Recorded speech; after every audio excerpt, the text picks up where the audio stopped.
This is Modcast episode 8, take 2, because Gabe's an idiot. Welcome back to the Modcast. My name's Gabe Anderson. I'm Jake Overall. We're here to talk about modifying some stuff. Some stuff that we wish maybe still existed, some stuff that is existing under the same name that we don't like. Yeah, we'll get to that one. I got some bones to pick with some other manufacturers now. Ford. Yeah, Ford for sure. So at work, you have been modifying something that we kind of do like, though. Yes. So I've always said I don't like working on German cars. I love driving them. Even though this one's being a pain, I'm okay with working on this one. It's a 2021 BMW X5M competition package. It's pretty much getting a catalog build at this point, isn't it? Yes. So I had never heard of this brand before. It's a company called Dynan. So they do a lot of German-related things. If you go on their website, they started out, I did read, as a BMW-specific tuner and modifier, parts creator, all that jazz. Yep. They've now branched into, they do like the, no surprise, BMW with the new Supra. They do some Supra stuff. They have, I think there was a couple other Toyota things, but it was like Mini Cooper, German things. They do German cars is their big thing. Probably branching off BMW pretty much everywhere. But you're doing what are you doing? An exhaust, which is Valvetronic. Yes. So they have their Dynan valved axle back. We'll have it pulled up here at some point in time. We're doing the black tip exhaust that he has there. And I don't quote me on it, but it might be getting the X-pipe as well. I'm not 100% sure on that, I'll be honest. Haven't opened all the boxes yet. Today was day one of the build. It's just a couple of day thing that we have going on right now. Currently, the part that I have installed so far is we're doing lowering springs on the car. Okay. Truck, SUV, I don't know what you want to call it. Is that this set of springs here? Yes, it's that exact set right there. We also happen to be in that same lineup. We're doing the supplemental ride quality handling kit. Basically, it's just a shorter bump stop, shorter spring, shorter bump stop. Appreciate that. We are also doing the gorgeous cold air intake that's also converts it to ram air.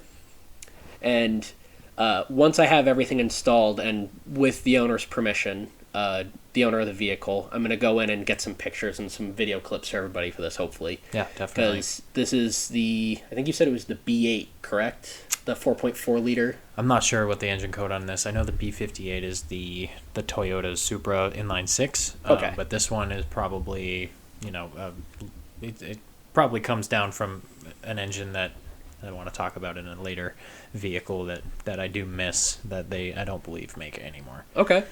So regardless, I'm not going to speculate on the engine model. This is the 4.4 liter twin turbo all-wheel drive V8. Like I said, it's the competition package. We did some numbers before.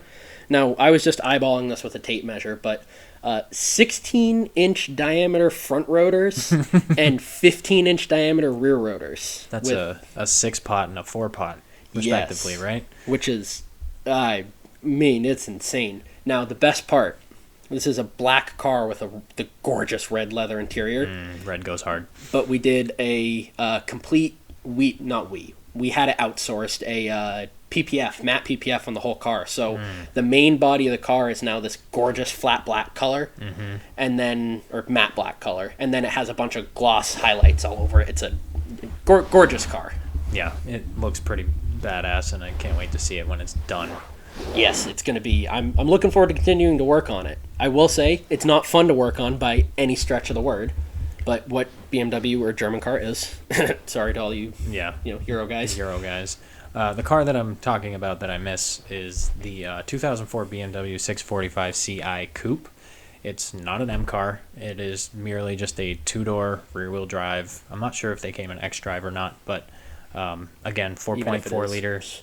Yeah, exactly. Like, it's, recently I've seen them up on Marketplace and maybe some on Craigslist for like as low as $8,000 to $10,000. It's rear-wheel drive. It's got a V8. It's a manual transmission. It gets that sweet BMW red interior that everybody loves. Oh, they're so good. It's so nice, and you put an exhaust on it and they sound great to boot. So. Yeah. Do you what displacement is the engine in that car? Do you know? This I believe was a 4.4, and then the model that followed this one was a 4.8. Okay. So. I know with some of their cars, like I think the one we had talked about before, because we called this a poor man's M4. Sure. Yeah. And then I had mentioned the poor man's M3, which Yep. is the 330 Ci. Right. Yeah. That's, I think a friend of ours actually from school had one of those, and he drove me around in it a few times, and that was They're fun cars. a good time. Yeah, I'm sure. I think he works at a Toyota dealer now too, actually. Interesting. But yeah, speaking of Toyota, here's another car I wish they would bring back. Yeah. Just before we kind of go into everything, we just kind of wanted to segue. There's a little bit, with all these cars, there's a lot of manufacturers that are rehashing names and putting them on cars that, in my opinion, honestly, I think it's disrespectful with some of them, to be honest. Yeah, well, a lot of these had a great enthusiast following, and there's a good reason for it. It's because the design elements of that car actually gave you a good experience, and then not to say that it isn't a great experience, but some of these cars that they're giving these names to are not rightfully deserving because they don't share any of the same design elements whatsoever. Yeah, and it's like, it's not one that we're necessarily going to bring up here in this case, but like, just for an example, it's like the new Mitsubishi, is it the Eclipse? It's now an SUV, or Yeah, is I it think- the yeah. Lancer, or I think they Evo, did whatever that- it is. I think Acura or Honda did that with the Integra as well. Oh, I forgot about that one. That hurt. Oh, man. From basically people in the States know it as an RSX or the Integra, which Yep. is a two-door, high-revving, four-cylinder engine car. A great car from the 90s. Yeah, everybody loved them in the community of, enthusiast people, and now they're making it a grocery-getter. It's just... A little disrespectful. But yeah, we have pictured here a 400 horsepower Celica all-wheel drive GT4 car, which was a homologated rally car. They're just sweet. I've mentioned them before. I loved them a lot. They made this little number, which we didn't get in the States, but it's the Toyota Glanza. It's basically like a top-heavy Civic hatch with a turbo 1.6 liter. And it's cool. We actually just saw one for sale recently in Connecticut that had been imported. I had never heard of them before, but now that I know about them, I kind of want one. I strongly considered picking up one of these things. I don't blame you. Look at it. I think it's a great looking little car. It reminds me. I'm gonna have to look it up here. It looks like a Nissan. They brought back the name and they still use it, and this is the car that got it. It's nothing like the original car. It's this 4-door. It looks like a Venza almost. Like, why would you do that? I really don't understand it. But obviously they kind of feel like maybe the name carries some sort of a weight. The Pulsar. Yeah, okay. That's what I've been trying to figure out. Okay. Yeah, look at this little thing. Little Yeah, starlit they look rocket great. ship. Like, it's cool. Another one that I wish that they'd bring back, in Mazda is the RX-7. The just Fast and Furious Yes. drift car, but this one being, looks like it's more grip setup. I saw where they were going when they changed from the RX-7 to the RX-8. I know they kind of had to modernize the car a little bit, but really, it's not that that's necessarily a bad car. I mean, it's not a great car, but Yeah. there was just something about the RX-7 line of Mazdas that it just, the FAs through the FDs, they were just great, good-looking cars, and I mean, hell, it was a rotary. It's just Make not crap noises. It's not this. It's not the RX-8 same. There's is not no. this. The whole root of this argument kind of comes back down to, or this discussion comes to, there's no soul left in a lot of car design, it seems, anymore. Yeah, it's really more about like flash, and like this is a modified one, which is about flash, so we can just say that. But like this is a pretty stock looking one. I mean, Yeah. and it's just a great car in its own right, just sitting there. Like it's like, oh hey, that's a nice little car. Most of us are just happy looking. They are happy little cars. Yeah. Another Mazda that we also didn't get here. You're probably noticing a theme: little hatchbacks and 2 doors, all-wheel drive turbo car. The Familia, what is this? The 323 GTR, and like they're saying on Car Throttle, it's the GR Yaris of the '90s, which is accurate. I'd say. Honestly, I mean, if you go just on the baseline all-wheel drive turbo four-cylinder. I actually don't know what engine that has. Yeah, Turbo inline. Yeah, it's a 4-cylinder. Okay. And here's your little sedan version. I mean, it's nothing crazy. It's not gonna snap any necks, but it's a cool little car, and like. See, I would almost disagree. There's so much of the same in the car community right now. Not that there's anything wrong. I mean, hell, I drive a WRX. I'm not saying that there's anything wrong with big followings behind certain cars. But I think when you pull up to in a show or go to the racetrack or do anything, whatever you do with your car, you show up in something like this, you are going to snap necks. Oh, yeah. People don't see it. Within the car community, for sure. I could definitely see snapping some You're necks. saying just straight down the road. Just driving down the road Okay. every day. People might be like, oh, what is that thing? Like, oh, it's kind of a little toaster, whatever.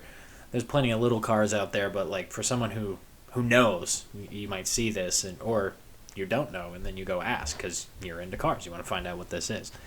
And there's not a lot of those cars kind of being made these days. Like, they get so much publicity before they come out that it's not like, oh, hey, they actually build a really neat car that you can buy at a pretty good price point. Now it's like, hey, we've been waiting a year and a half for this to come out, and now it's $15,000 over MSRP. Yeah, thank you, dealerships. Back in the day, this car probably was $15,000. Out the door. It was the worst part. You might not survive an impact because it's so small and the airbags weren't as good, but it was fast. It was fast. It was fun, and that's what matters. You could drive to work in it.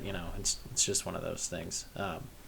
Another car I miss desperately is the Volvo S60R.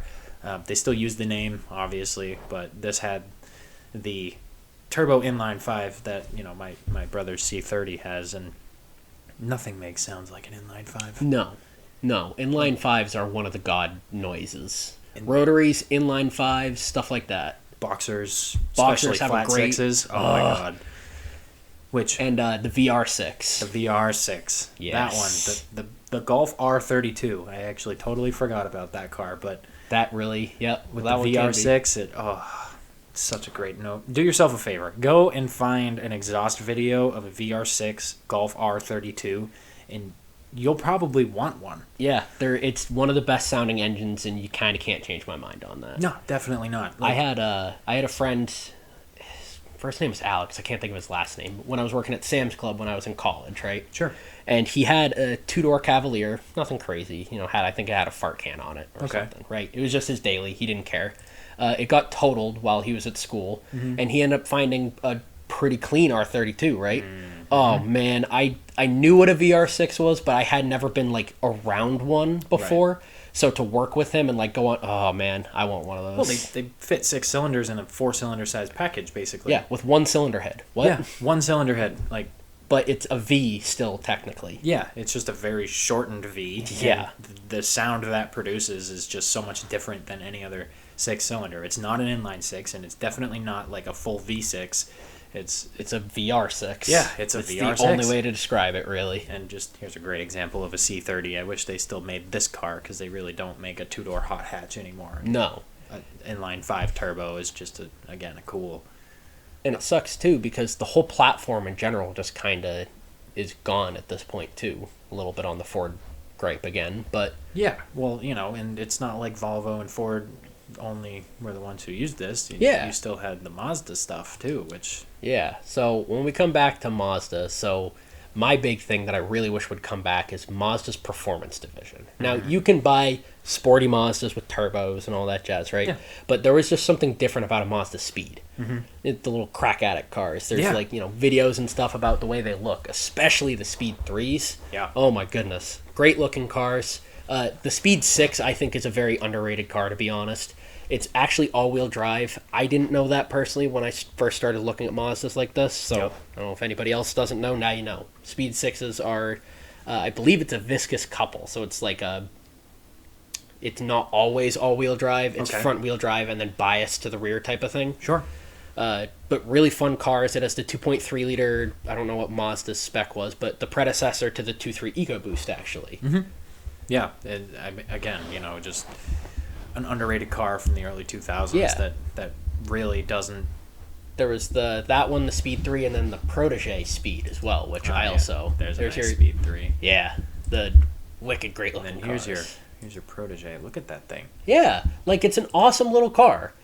There's, it's not crazy. You can still pick these things up really cheap, too. This thing kind of has Evo vibes. It really does. It's front-wheel drive. Okay. But I will say, I went... at last year's Grid Life, I won ride-alongs, roundabout way. My buddy did. He couldn't go, so I did. Yeah.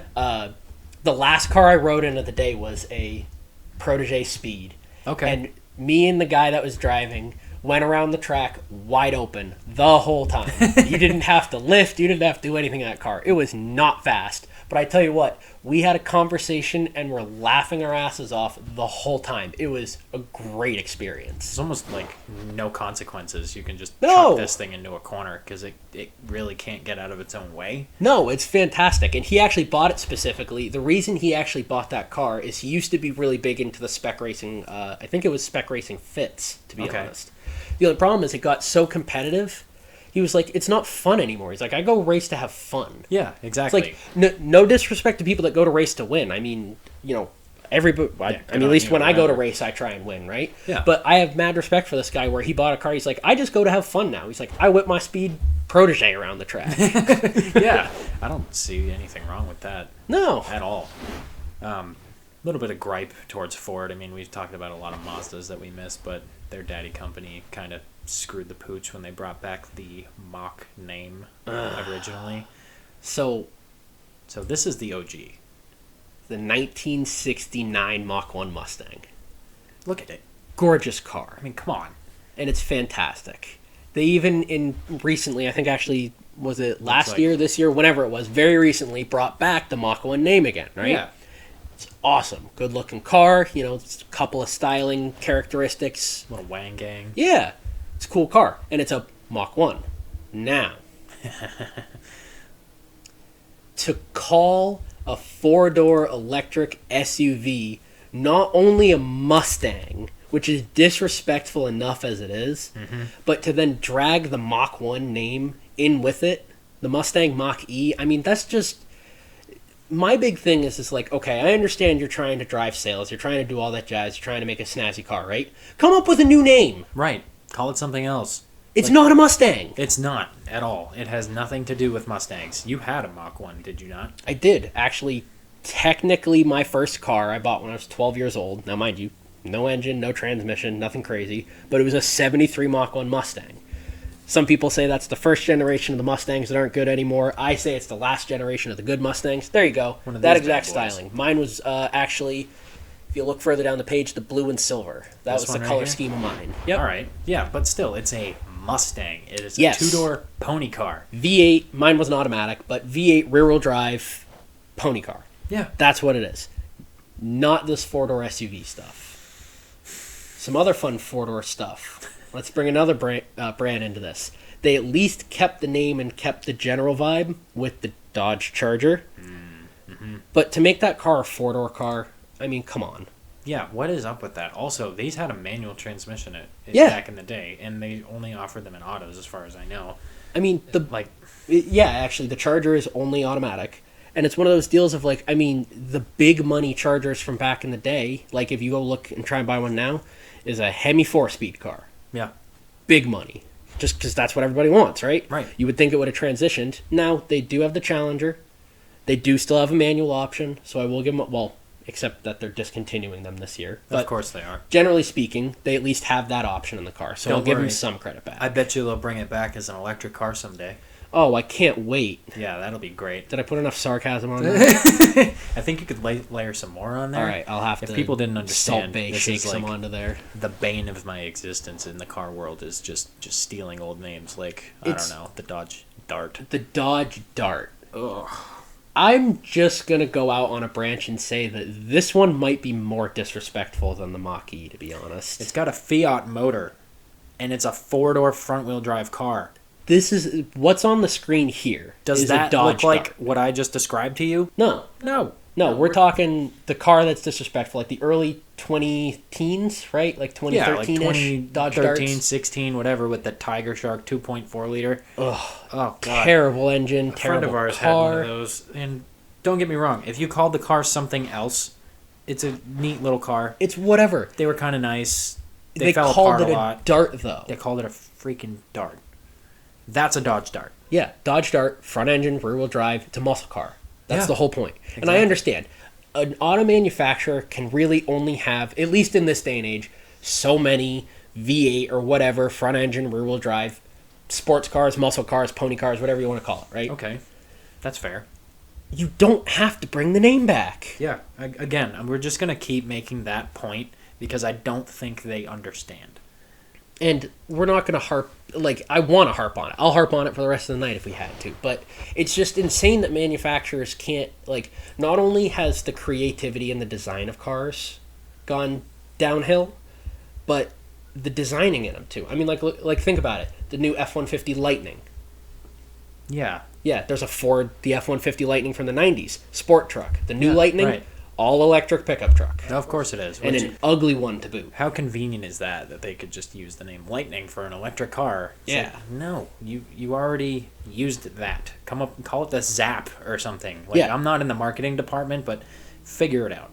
And it's what they're doing is they're getting some attention back to these vehicles and calling it something like the Lightning or the Mach-E or the Dart or, say whatever you want about them, right? But really what they're doing is also infuriating and getting rid of a large group of their customers as well. Right. It just pushes people kind of away from their brand of buying newer stuff because why would you? Yeah. Like, it's like, I don't want that. I prefer to have these old cars anyway. Yeah. I like them. I feel the same way. Here's another one. Just to throw out. Audi, I believe, is still using the S5, and I think they probably still do it justice, but this one, was a V8. It was all-wheel drive with a stick shift. Like, Great car. this was Jeremy Clarkson's choice of car in their little rally across the Norse country thing on the Grand Tour, which this was not a rally car at all. But It might say Quattro on it, yeah, but it's not a rally car. Right.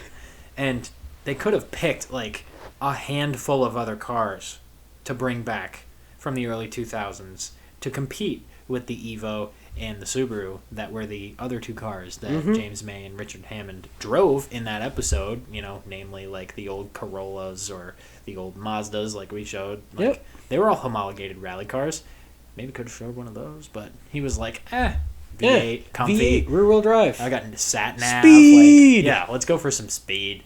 And I can't say I really blame him. No.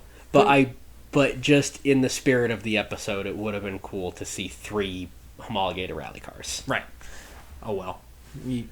That's my only gripe, though, because besides that, I mean, let's be honest, it was still the Grand Tour. It's still awesome. And he had to put all those gaudy lights on the front and put a nice livery on it, which made it kind of a rally car.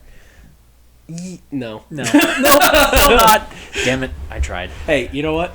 He made it look the part. It was up-badging. He did. He up-badged the crap out of it. Imagine being able to say you up-badged your S5. Yeah. Right. How do you even? Other than that. RS5, I guess. RS, yeah. Put an RS badge on it, but... Yeah, okay. So this past weekend, shifting gears just a little bit here. Actually, no. I'm not going to shift gears yet. There was one car that I wanted to tell you about that I really wish they still made, and it's actually a Subaru. And if people have been paying attention, they should probably know that I'm not a big Subaru guy. No, and I'm not saying I'm like a diehard Subaru guy, but I own my WRX and I do like them. I was kind of correct. This is what I miss. I agree. So I thought you were going to go on the angle, so we'd slightly discussed this. You wouldn't tell me what it was before the episode started. My guess, and I think you'll at least appreciate my thought train, was bring back the STI specifically so we had some more competitors for stuff like our GR Corollas and all this, new modern stuff. It would be nice if the parent company of Subaru didn't kill the STI to make their GR Corolla look better. Let's just put that out there. Like, I'm Isn't a Toyota it fan, but it's kind of weird how that all happened within like a year. Huh. But the GC8. This one specifically. My goodness. This one's modified. This is the Modcast, so we're going to point out a modified one because this is exactly what I would do to a GC8 if I owned one. Yeah, I mean, I can't say I blame you at all. First off, the blue and gold 555 livery from... If you don't know, the OG, the reason why Subarus are blue and gold is in the 90s they had a cigarette sponsor, which was 555 cigarettes, and their packaging was blue and gold. So all the rally cars were blue and gold. It kind of became synonymous with World Rally Blue, right? Right. I agree. Gorgeous color combo. This car... Okay. Is the I-wired GC8, as you can see on the picture. All right. It's special because it has a flat 6 in it. Ah, like the 3.6 out of like the Legacy Rs and all that jazz? Yep. 3.6 RS.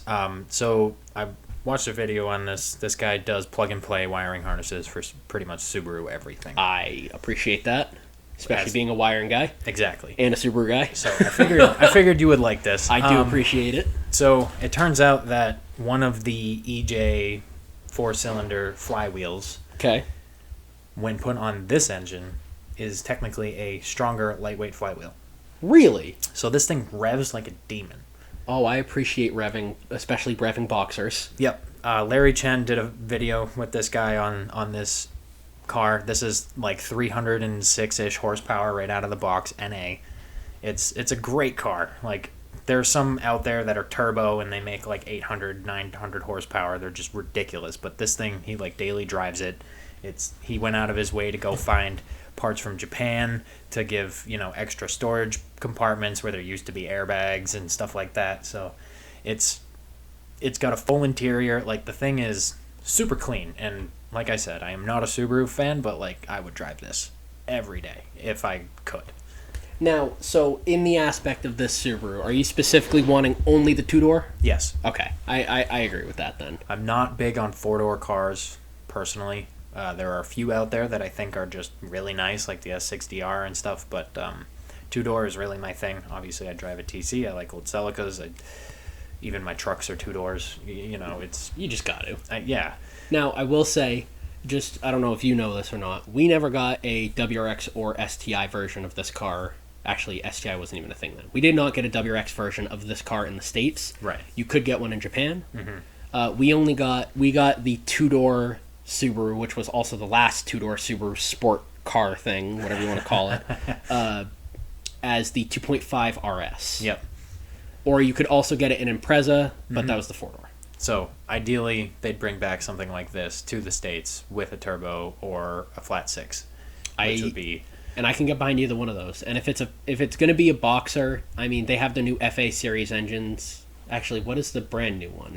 It's the 2.4 liter boxer. Yep, still an FA. Okay, so still the FA 2.4. Just a bigger... There's a lot of technology that's gone into that engine that I'm sure supposedly more reliable. I have EJs. I have an EJ 255 in mine. I which can means say it's not long for this world, but most people who do high performance Subaru stuff rip that FA out and put an EJ in because all the testing has already been done. And they sound better. I can tell you, I know a guy who has an FRS with the FA that is supercharged, and it makes about 500 wheel. Okay. I mean, there's nothing wrong with that. And being the FRS rear-wheel drive, I can get behind that. That's the other thing. I would love to do a flat six FRS. Obviously, we still have the GR86, but... I'd do it in one of the new bodies. Yeah. I think the restyled one, oh my goodness. So here's such a good looking car. Here's one for you. Okay. It's the GR86, right? Yep. So it's grade 6. So if you put a 6-cylinder in it, it would literally be a grade 6. Unless you put a bad 6 in it, then. Let's try to avoid only that. good 6s. There you go. Only good 6s. So if they could put a good, reliable flat 6 in there, that would be... 300 at the rear wheels, that... You're in like Nismo 370Z territory at that point, and it's got flat 6 sounds, which flat are 6 sounds, amazing. lower center of gravity because of the shape of the engine, and that great body styling that everybody loves about the GT and GR86s. Mm-hmm. Like, I think it would be a winning combination for them. But are you listening, Toyota? Listen up, guys. Listen up, Subaru. You guys can do it. I believe in you. You've done it in the past. We'd love to see it again. So, luckily some manufacturers have said that they're not going to go full electric. We'll see how long that actually holds over. Hopefully that ends up being the case. Fortunately, Toyota is one of them. My main concern is that the internal combustion engine, like the sort of Mazda rotary approach, is just going to be an onboard generator. Yeah, which I could see that happening. That would be a bummer.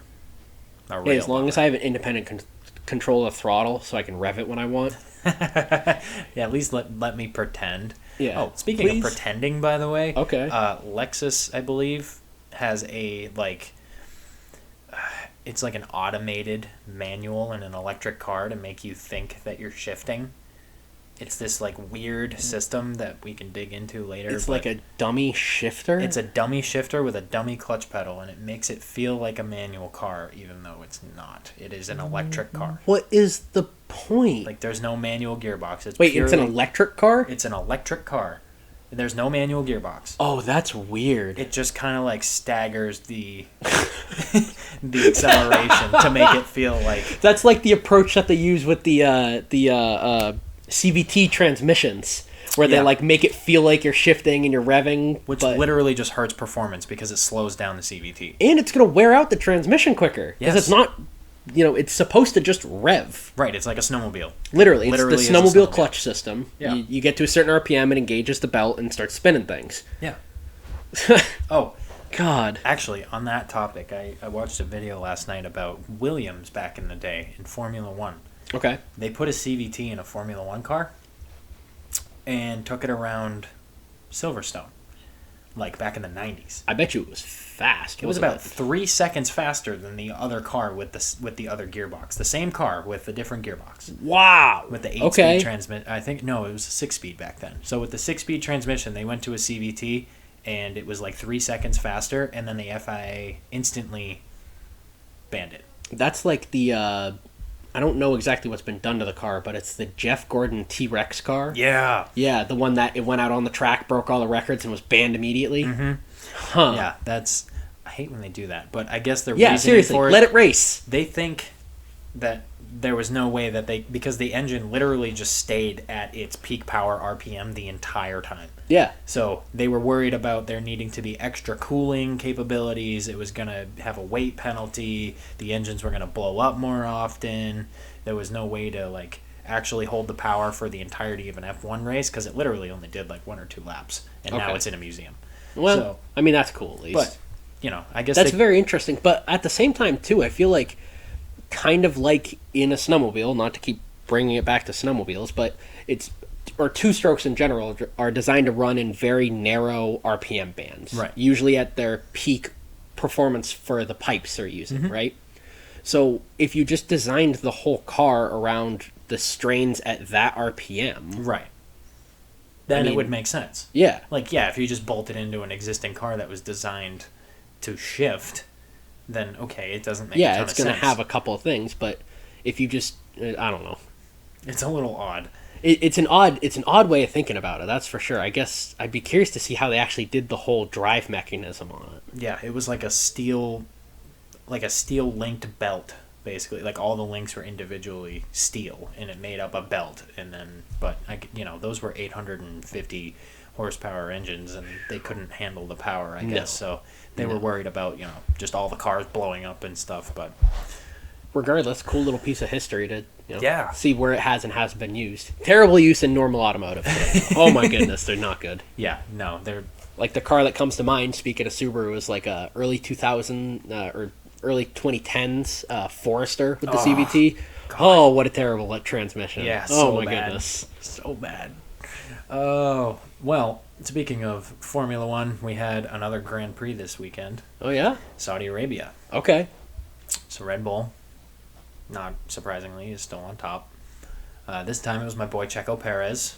Took pole position and won the race. Hey, all right. So he lost the first position on the first turn to Fernando Alonso, who qualified in second. Okay. Which is kind of surprising. Leave your corner undefended, though. I can see that. Yeah. Max Verstappen's drive shaft broke during qualifying, so he started 15th. Wow. Yeah. He finished second. All right. And got fastest lap, which apparently Red Bull wanted them to maintain the pace to the end of the race, and Checo had the fastest lap. Like, watching the race was hilarious because Checo was 5 seconds ahead of Max, and then Max was 5, 6, 7, 8, 9, 10 seconds ahead of Alonso, who finished third. Okay. So as the race went on, they progressively got farther ahead. So I think they finished... Oh, well, actually, I have the results right here. Let's take a peek. So, 20 seconds. Wow. 20 seconds ahead of Alonso. So every single lap was just the two Red Bulls running away from everybody else. That's pretty crazy. With like a 5-second gap between the two of them. I mean, a 5-second gap, and it was pretty continuous 5 seconds between the two Red Bull cars the whole time. They were like on the same pace, so you would see Checo cross the line, it would go purple, fastest lap, and then Max would cross the line, and it would go fastest lap. That's pretty cool. They were only about a tenth of a second different, and it would vary from lap to lap. So one of them would be a little faster and the other one wouldn't. But it was pretty much almost every lap that one would set fastest, the next would set fastest. I mean, look at the spreads and times after that. I mean, you're talking what? It's a 15-second gap, give or take, from second to third. Actually, this is from leader position. So it was a 15-second gap from Verstappen to Alonso, and then from there it was a 5-second and then 6-second. It so on, just so progressively got more. Like, look how far, like, 2 DNFs. You've got plus 1 lap for Bottas, who used to be Hamilton's freaking teammate, and now his teammate is finishing in 4th. Like, it was quite a race to watch, but needless to say, Max got fastest lap, which you get an extra point for, so he's still winning the championship by 1 point because this position was opposite last race. Yeah. So. All right. But. So it's heating up, is what you're saying. It is heating up. I'm excited. Only race 2 in the season. That's pretty awesome. And it looked like during the race, Stroll, the other Aston Martin, was actually on a pretty good tear, and then something happened with the front of his car, like his brakes caught on fire or something. Wow. So all right. he ended up getting the DNF. But, yeah, I mean, you still see, the 2 Mercedes and then the 2 Ferraris. Mercedes had a real hard time at the beginning of this season, and then they made some modifications to their car, and now they're beating the Ferraris, who can't seem to get their act together. Ferrari. And then the 2 Alpines, believe it or not, which is the former Renault team. Okay. They're in the top 10, which is pretty impressive considering Pierre Gasly, when he was on the AlphaTauri team last year, and he was usually in the bottom 10. But I mean, like, they were both top 10, but I mean, they were almost a minute behind first. Oh, yeah. Just seeing some of these time spreads is insane. So this track is the fastest street circuit on the schedule. Okay. It's 27 turns, but it's basically like 2 straightaways with some like really sharp turns in between. Basically like a chicane or something in the middle. Yeah. Okay. So like it's like a series of chicanes and then like multiple corners that turn into basically a big like kind of a bend, so to speak. Okay. So Not the as average much of a corner as it is just like a the average speed the on this track is 250 kilometers an hour. Wow. So you're mostly, I think they said you're at full throttle like 80% of the time. Oh my goodness. All right. So yeah, it's quite the race to watch, because like you're watching these guys go around and you see Checo, he goes, and then you see Max, and then you wait like 10 seconds, and then it's everybody else. Huh. And like the rest of the field is separated by, a few seconds here, a few seconds there, and obviously a lot happens in the race. But during qualifying, during the qualifying times, they were all split by like tenths of a second. It was pretty wild to watch. So good race then. I'm glad to see. I'm really excited that Alonso finished third again, because he's third in the Drivers' Championship, and he's the oldest guy out there. That's cool. Keep him on the podium. He's 41. Man. There's a little muckety-muck going on with Red Bull and Aston Martin, though. Okay. So I'm curious to that. I know you said you had tons and tons of notes on at least Aston Martin. I do. So, Aston Martin, you can buy a road-legal Formula 1 car. Huh? Yep. Okay. It's called the Aston Martin Valkyrie. Now, I feel like I know about this, maybe. They first released it back in 2016, so it's not new. Okay. But I definitely know the name then. Yeah, so this car comes not with your standard V6 hybrid. It comes with a V12 hybrid. Okay. 6.5 liters. Wow. Decent size V12 too then. The reason I'm saying that there's a little bit of muckety-muck between Aston Martin and Red Bull was because back in the day, Aston Martin did sponsor the Red Bull team. Right. Adrian Newey is the Red Bull chief technical engineer, and he designed all the aero for the Valkyrie. Really? The whole thing. So the entire car is designed to act like a wing. That's really cool, actually. Let me show you a picture of this Yeah, let's see it.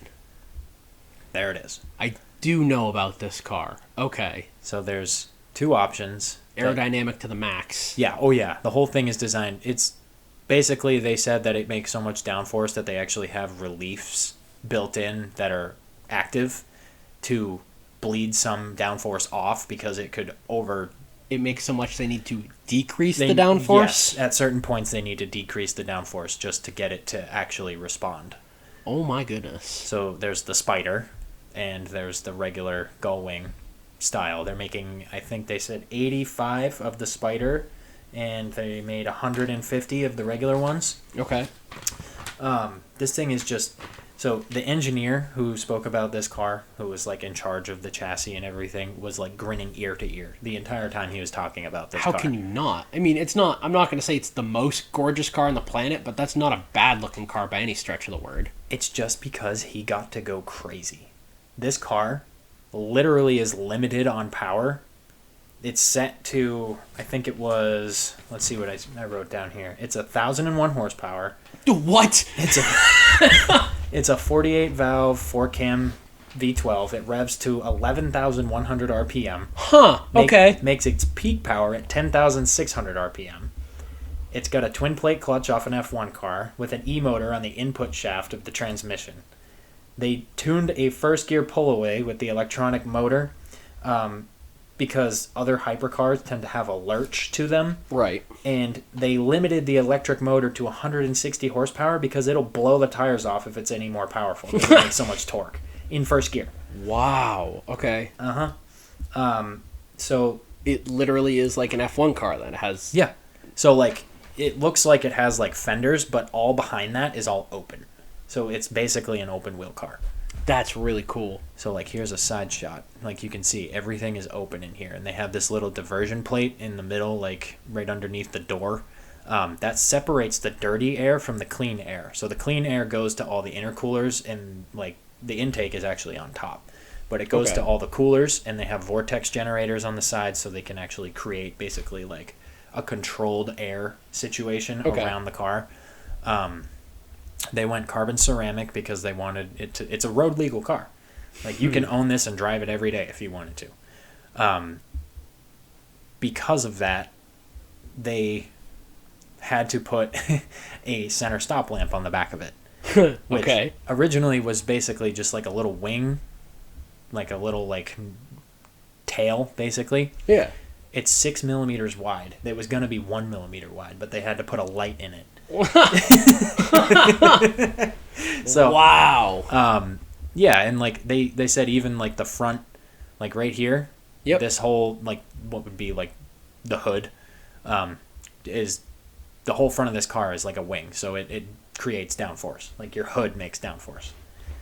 Are there any tracks with any notable times that you know of with these? Because they just kind of released it like last week, basically, like, to their customers. So it doesn't seem like it, but the review video I watched on it, a professional driver, the guy who actually drives the pace car for Formula One, drove the car, and then the guy who did the review, who just kind of has some experience behind the wheel of some fast cars, drove it and was only 8 seconds off his time.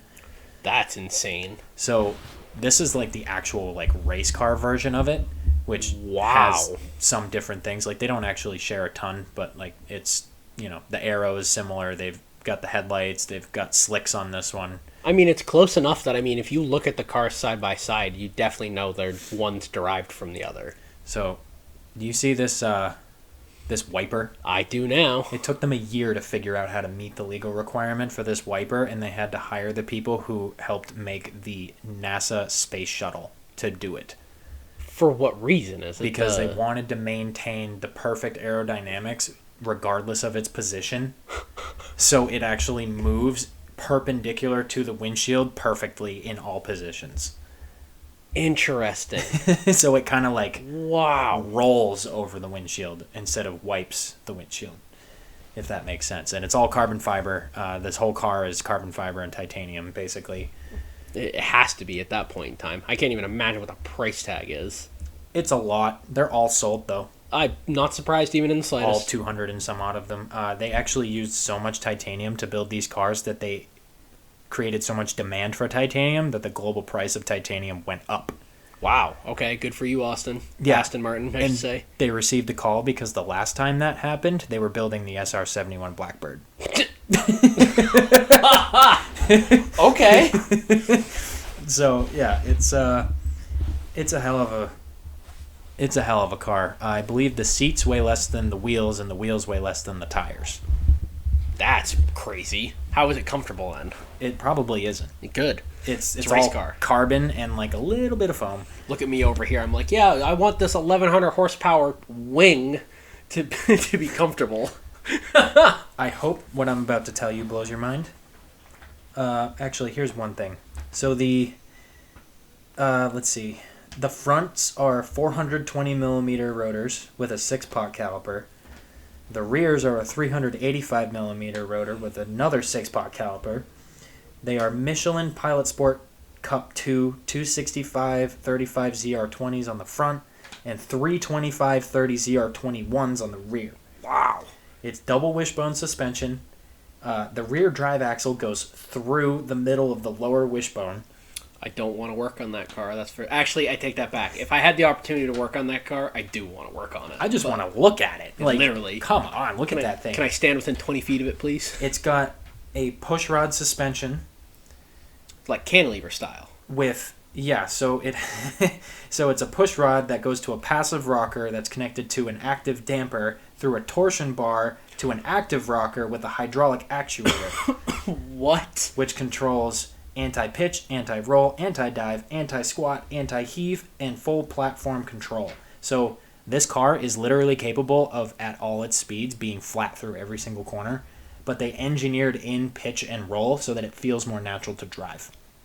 That's insane. And it has 3 different modes, which makes it more and more stiff. Is this the car it creates so much downforce it can be upside down? I would believe it, yeah. I know there was a car that was marketed recently like that. I think this probably is the one. So they refuse. Aston Martin on every single car puts a metal badge on their car. They don't paint them. They don't sticker them. It's a metal badge. But their traditional metal badge is about 6 millimeters thick. Okay. And it creates tiny little vortices in the aerodynamics. They're going this in depth? Yep. So what they did was they made one out of stainless steel that is 14 microns thick. Microns. Thick. Okay. It has to be kept in a refrigerator until it's put on the car, and then they clear coat over it. It's lighter than a feather. That is the attention to detail that I absolutely adore about hand-built stuff like that. Isn't that incredible? There's a certain level of pride in the car when you go, no, we're not going to paint it on. Yeah, it would probably... Actually, would it be lighter if they used the paint? I don't know. It's stainless steel, so maybe not. Like, given how much paint you might actually need to use, like... I mean, Mercedes did that with their hypercar, they painted it on. They put a sticker on it. They clear-coated over it, but just they have to have a metal badge because they are Aston Martin. I adore that. I really do. Yeah, so that's just on the side of, just insane innovation. There's over 400 3D printed parts in this car.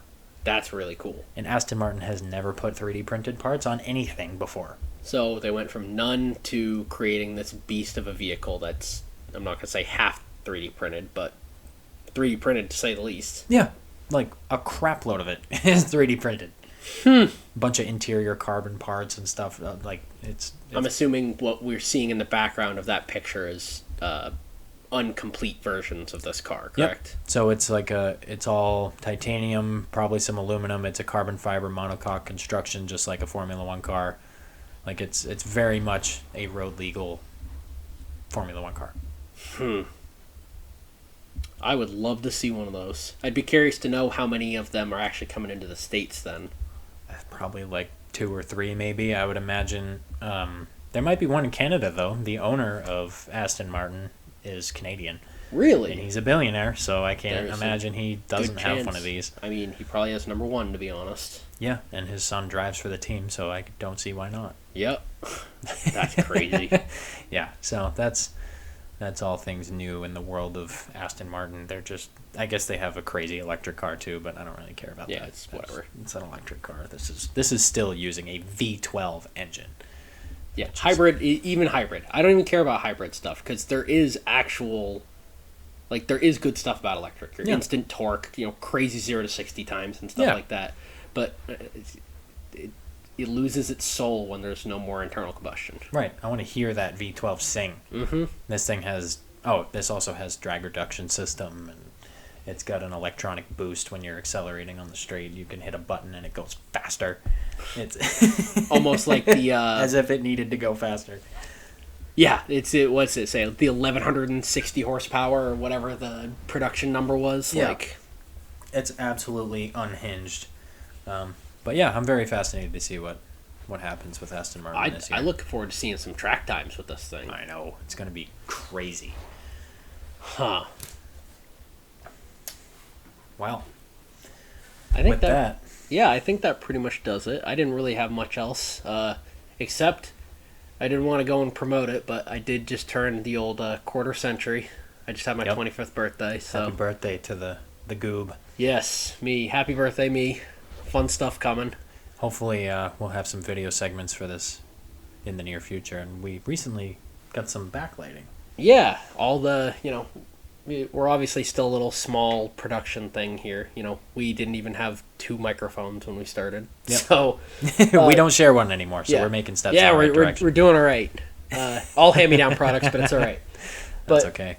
We're just trying to grow. We want to bring more content out, podcast, some car stuff, and everything we're doing. So we're getting into the warmer months too. There'll be more opportunity for some POV driving and some more work that we're going to be doing. I think Patrick has some stuff that we need to do to the Sonoma pretty soon. So. Yes, he has an autocross event coming up. We'll actually have to, when we go to help him with that, we'll make the interview happen, so we stop just talking about it. Yeah, we really need to talk to him. Yeah. Well, all right. That was the Modcast. I think that was the Modcast. My name's Gabe Anderson. I'm Jake Overall. Have a good night, everybody.